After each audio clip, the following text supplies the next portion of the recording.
One doctor from Boone Hospital told me that the changing guidelines was a bombshell to the physician community. Yes. We have team coverage. KOMU8's Colin Ruane is reporting on the president's story, but first we go to Katie Hynes to see why MU's English department is ready to see the chancellor go. The English department took a vote of no confidence in Chancellor Lofton's. The Columbia Board of Realtors found the cost of buying a new or existing home in Boone County has increased in the past 5 years. The game this weekend was scheduled to have a whiteout theme. The university was selling t-shirts that looked like this one. In the past fiscal year, out-of-town Mizzou football fans have brought in, on average, more than $4,000 per home game. Festivities. When you think about your favorite holiday, Thanksgiving or the 4th of July may come to mind. But here in Cardinal Nation, opening day is the national pastime. Cardinal Red is everywhere today. Many people took off work and school to come out and support the Redbirds. But perhaps the most spirited fan is Father Time. 93-year-old Paul Pagano has lost track of the number of games he's been to, but guesses it's around 50. After all, I enjoy being with people, and especially this day, where we have Cardinals opening game. Pagano's is almost positive he's the oldest fan who came out to cheer on the Cardinals.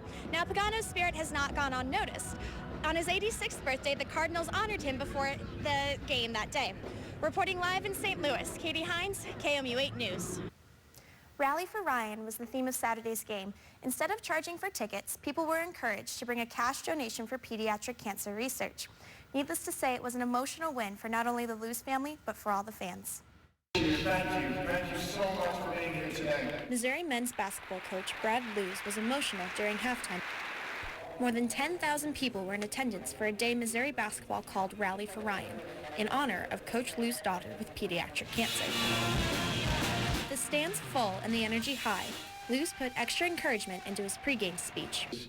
There's bad days, and to get through those bad days, you've got to have confidence that knowing there's going to be a positive result on the end of that, and we do know that. And so what I told them was, if you guys want to do something for Ryan, go out there today and play with that same fearlessness, knowing that you're going to win today. At halftime, Lewis gave the crowd another pump-up speech, this one out of thanks.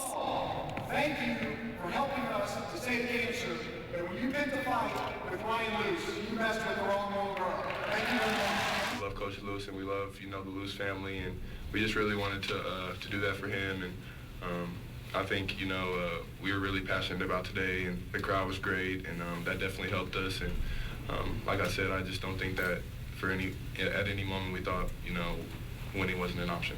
So special all around. You could tell everyone had a little more pep in their step today, and it was just an amazing environment, fan support, just having the whole community rally around this little girl and our team. We appreciate it so much. And you could see that pep leading to a win on and off the court. After the game, the team signed that game ball that you saw a few seconds ago and gave it to Ryan. The basketball game raised more than $50,000 for pediatric cancer research. The sudden closing of a daycare this week is proving to be problematic for both parents and employees. Good evening, I'm Chris Goffner. Jim has the night off. And I'm Brittany Pieper. A daycare in Columbia told parents today it will shut down for good on Friday. KOMU8's Katie Hynes is live at the Child Learning and Development Center with parents' reaction. The parents of about 100 kids will have to find a new daycare for next week. Many parents found out about the closing from a note posted on the center's door. Here's the note. It says the center is closing due to the building's foundation needing work. A few parents told me they don't believe the foundation is the reason why it's closing. We have learned the daycare has been cited numerous times for violations dating back to 1994.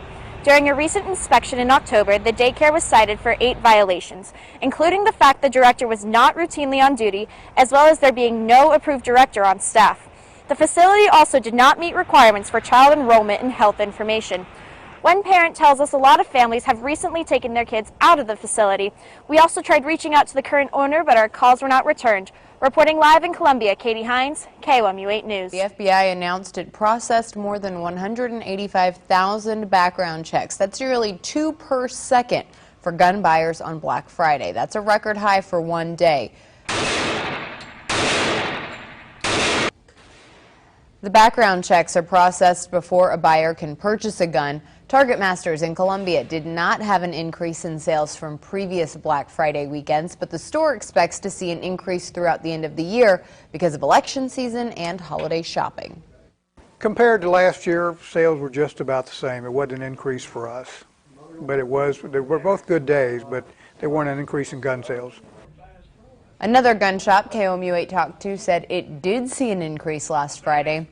The previous FBI record for gun background checks was in December 2012 after the shooting at Sandy Hook Elementary School.